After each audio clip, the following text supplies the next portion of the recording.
ஜெயின், இது ஸ்ரீ சாய் விநாயக அகாடமி இராணுவம் மற்றும் காவலர் பயிற்சி மையம் டிஎன்சி ஆலங்குளம். ஃபோன் 8360285612. எங்கள் லட்சியம் வேலை நிச்சயம். ரொம்ப ஹாப்பி. ஏன்னா நம்ம ஏற்கனவே நேற்று நைட்டு கூட ஒரு வீடியோ போட்டிருந்தேன். நைட்டு 2 மணி வரைக்கும் படித்தோம் அப்படின்ட்டு. ஸோ அதுக்கான பலன் கண்டிப்பாக கிடச்சிருக்கு.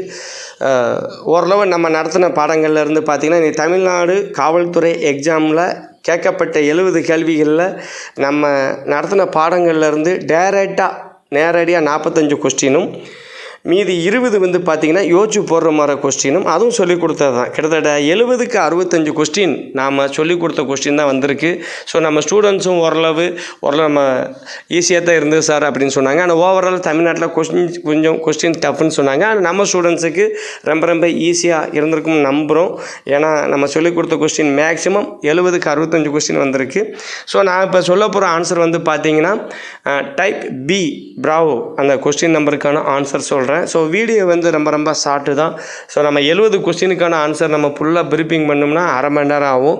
ஸோ நான் கொஞ்சம் ஷார்ட்டாக நம்ம இதை வந்து சொல்லணும். ஏன்னா ஸ்டூடெண்ட்ஸ் அங்கங்கே ஆன்சருக்கே செக்அப் பண்ணிக்கோங்க. கண்டிப்பாக வெற்றி நமது. அந்த வகையில் வந்து பார்த்தீங்கன்னா question number 1 option B bravo, 2 option D delta, 3 A, 4 வந்து பார்த்தீங்கன்னா ஆப்ஷன் சி, 5 வந்து பார்த்தீங்கன்னா ஆப்ஷன் பி பிராவோ, 6 வந்து பார்த்தீங்கன்னா ஆப்ஷன் டி டெல்டா, 7 வந்து பார்த்தீங்கன்னா option B bravo, 8 option C, 9 option C, 10 option A, 11 option B bravo, 12 option B bravo, 13 option A, 14 option B bravo, 15 option D delta, 16 option C, 17 option A, 18 option C, 19 option A, 20 option D delta, 21 option D delta, 22 option C, 23 அது வந்து பார்த்திங்கன்னா ஒன்று மட்டும் அது இதில் வந்து என்னென்னு பார்த்தீங்கன்னா நிதி ஆயோக் 2015 மார்ச் 1ஆம் தேதியிலிருந்து செயல்பட தொடங்கியது. இந்திய ரயில்வே ஆனது மிக குறைந்த அளவில் பணியாளர்களே கொண்ட மொத்த நிறுவனம். இது ரெண்டுமே தவறானது தான். ஸோ இரண்டும் தவறானது தான். இதில் வந்து ஒன்று மட்டும் option D delta. Next 24 option A. Next வந்து பார்த்திங்கன்னா 25 option A, 26 A, 27 D delta, 28 D delta, 29 C, 30 வந்து பார்த்திங்கன்னா A, 31 B bravo, 32 D delta, 33 C, 34 C, 35 C, 36 D delta, 37 B bravo, 38 D delta, 39 B bravo, 40 alpha, 41 D delta, 42 C, 43 B bravo, 44 option A, 45 option D, 46 A, 47 B bravo, 48 A, 49 D delta, 50 C, 51 D delta, 52 D delta, 53 alpha, 54 answer அதுக்கு வந்து சரியாக தெரியல. ஆனால் mark கண்டிப்பாக கொடுப்பாங்க. ஏன்னா அதுக்கான answer அதில் வரலை.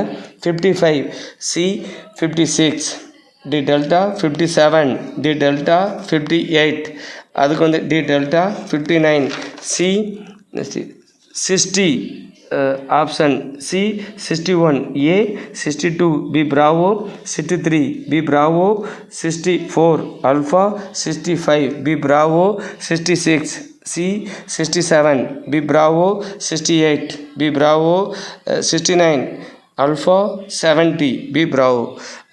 ரொம்ப ஹாப்பி. நம்ம ஏற்கனவே எதிர்பார்த்த மாதிரி நம்ம கொஸ்டின் மேக்ஸிமம் வந்து வந்திருக்கு. மாணவர்கள் கொஞ்சம் ஹார்ட் ஒர்க் பண்ணுவானுங்க, அதுக்கான பலன் கண்டிப்பாக கிடைக்கும். ஸோ இருந்தாலும் நான் கொஸ்டினை வந்து சில இடத்துல வாட்சி உங்களுக்கு வந்து அந்த கொஸ்டினுக்கான ஆன்சரை சொல்கிறேன். இப்போ இதுதான் நான் வந்து உங்களுக்கு வந்து ஆன்சர் சொன்னது கொஸ்டின் டைப் பி பிராவோ டைப்பில் உங்களுக்கான ஆன்சருக்கு ஃபுல்லாகவே சொல்லியாச்சு. ஸோ மீதி வந்து பார்த்திங்கன்னா உங்களுக்கு ஓவராலாக கொஞ்சம் வாட்சி விடுதேன். நீங்கள் ஆன்சரை ஒரு வாட்டி செக்அப் பண்ணிக்கோங்க. பூமத்திய ரேகைக்கு மிக அருகில் உள்ள அமைந்துள்ள இந்திய பெருநகரம்னா சென்னை. நெக்ஸ்ட்டு ஒளியின் திசை வேகம் செல்லக்கூடிய கதிர்கள் வந்து பார்த்திங்கன்னா காமா கதிர்கள். நெக்ஸ்ட்டு மீத்தேன் மூலக்கூறில் கார்பன் அணுவின் நீதரன் பார்த்தீங்கன்னா 4. பொறுத்துகள் வந்து அது பார்த்துங்க ஆப்ஷன் சி தான். நெக்ஸ்ட் எழுத்து பொறியியல் பற்றிய படிப்பு வந்து பார்த்திங்கன்னா கல்வெட்டியல். அடுத்து வந்து பொறுத்துகர் தான். ஆசியாவின் டெட்ராய்ட் எதுன்னு பார்த்தீங்கன்னா உங்களுக்கு சென்னை. நெக்ஸ்ட்டு வந்து திறந்த விதை தாவரம் பார்த்தீங்கன்னா ஜிம்னோஸ்பரம். அடுத்து வந்து பொறுத்துகர் ஆப்ஷன் சி. அடுத்தும் பொறுத்துகர் வந்து பார்த்தீங்கன்னா ஆப்ஷன் ஏ. எந்த பிரிவின் கீழ் உங்களை வந்து கைது செய்யணும்னா முடியும்னா உங்களுக்கு ஆப்ஷன் 20, அதாவது ஆப்ஷன் பி பிரிவு 22. அதுக்கடுத்து தவறான இணை வந்து பார்த்தீங்கன்னா தனிநபர் வளம் வந்து திமிங்கல புணுகுன்னு போட்டிருக்கு. அது தனிநபர் வளம், அது கவர்மெண்ட்டோட வளம். அது திமிங்கலத்தோட புணுகு கிடச்சுன்னா நம்ம கவர்மெண்ட்டில் தான் ஒப்படைக்கணும். அது தவறானது. இந்திய தேர்தல் ஆணையத்தோட பதவிக்காலம் பார்த்திங்கன்னா 6 வருஷமாக இருக்கலாம் அல்லது 65 ஏஜுக்குள்ளே இருக்கலாம். ரெண்டில் எது ஃபஸ்ட்டு வருதோ அவங்க அதுபடி ரிட்டையர்ட் ஆயிடுறாங்க. அதுக்கடுத்து பார்த்திங்கன்னா பொறுத்தவரை வங்க பிரிவினை உங்களுக்கு எப்போயுமே தெரியும். 1905 தான் வங்க பிரிவினை நிறைவேற்றி நம்ம படிச்சிருக்கோம். அதில் ஆப்ஷன் பி தான். அடுத்து வந்து பார்த்திங்கன்னா மின்சாரத்தை கடத்தும் அலோகம் எதுன்னு பார்த்தீங்கன்னா கார்பன். நெக்ஸ்ட்டு வாக்கியம் 1 அதில் வந்து பார்த்திங்கன்னா ஆப்ஷன் சி தான். சிங்கப்பூரில் நடைபெற்ற பீடெக் உலக செஸ் சாம்பியன்ஷிப் வென்றவர் வந்து பார்த்திங்கன்னா டி குகேஷ். அடுத்த வாக்கியம் வந்து இந்திய சுரங்கம் பணியை எங்கே இருக்குன்னா அது நாக்பூரில் தான் இருக்குது. அதனால தான் நீங்கள் நம்ம இந்த ஃபயர் ஒர்க்ஸுக்கெல்லாம் வந்து நாக்பூர் லைசன்ஸ் இருக்கான்னு கேட்பாங்க. ஏன்னா நம்மளோட அந்த வெடிப்பொருட்கள் சம்மந்தமான ஹெட் குவார்ட்டர் வந்து நாக்பூரில் தான் இருக்குது. அடுத்து பாருங்கள் இரும்பு சாரா தொழில்நுட்ப மையம் அதுவும் வந்து ஹைதராபாத்தில் தான் இருக்குது. ஸோ அது ஆப்ஷன் சி. அதுக்கு அடுத்தபடியாக பார்த்தீங்கன்னா மின்முலாம் பூசுதல் மின்னோட்டு அதுவும் வந்து பார்த்திங்கன்னா ஆப்ஷன் ஏ. இந்திய தேர்தல் ஆணையத்தின் தலைமையிடம் அது எங்கன்னா டெல்லி தான் தலைமையிடம். அதுக்கடுத்து பார்த்திங்கன்னா வாக்கியம் இது வந்து பார்த்திங்கன்னா ஆப்ஷன் டி டெல்டா. அதுவும் வந்து அதுக்கடுத்து வாக்கியம் 1 சி எலக்ட்ரான்ஸ் அது வந்து ஆப்ஷன் சி. அதுக்கடுத்து பார்த்திங்கன்னா வாக்கியம் நிதி ஆயோக் 2015 இதில் வந்து பார்த்திங்கன்னா 1 மற்றும் 2 ரெண்டுமே தவறானது தான். நெக்ஸ்ட்டு வந்து பாலைவனங்களே இல்லாத கண்டம் எதுனா ஐரோப்பா, அங்கே வந்து பாலைவனம் கிடையாது. நெக்ஸ்ட்டு தவறான இணை எதுனா முதல் வட்டமேஜை மாநாடு 1932 போட்டிருக்கு. ஆனால் ஆக்சுவலாக முதல் வட்டமேஜை மாநாடு 1930 தான். ஸோ அதில் வந்து 32 தவறானது. So option A. அரபிக்கடல் ராணி எப்பயுமே உங்களுக்கு சொல்லியிருக்கேன், அது வந்து கொச்சின். இந்த மாதிரி நம்ம மேக்ஸிமம் நம்மளோட ஸ்டூடெண்ட்ஸ் நல்லபடியாக பண்ணியிருப்பீங்க. ஸோ இதுக்கடுத்து நம்ம எஸ்எஸ்சி ஜிடி கான்ஸ்டபிளை கான்டாக்ட் பண்ண போகிறோம். இந்த இதில் நம்ம நல்ல ரிசல்ட்டை எதிர்பார்க்கலாம். ஸோ அடுத்து வரக்கூடிய இது வந்து எக்ஸாம் முடிஞ்சதை ஒரு ஓரமாக வச்சுட்டு இது பின்னாடி நம்ம சுற்றிட்டு இருக்க வேண்டாம். அடுத்து நமக்கு இதை விட பெரிய ஒரு ப்ராஜெக்ட் இருக்குது எஸ்எஸ்சி ஜிடி கான்ஸ்டபிள். ஸோ ஏற்கனவே இந்த எக்ஸாமை முடிச்சு லீவுக்கு விடுமுறைக்கு சென்ற மாணவர்கள் இமிடியேட்லி கிளம்பி வாங்க. அது ஒரு முடிஞ்சது அது ஒரு ஓரமாக வச்சுட்டு அடுத்து நடக்க போகிற எஸ்எஸ்சி ஜிடி கான்ஸ்டபிளை நம்ம சந்திப்போம். வெற்றி நமது. ஜெய்ஹிந்த்.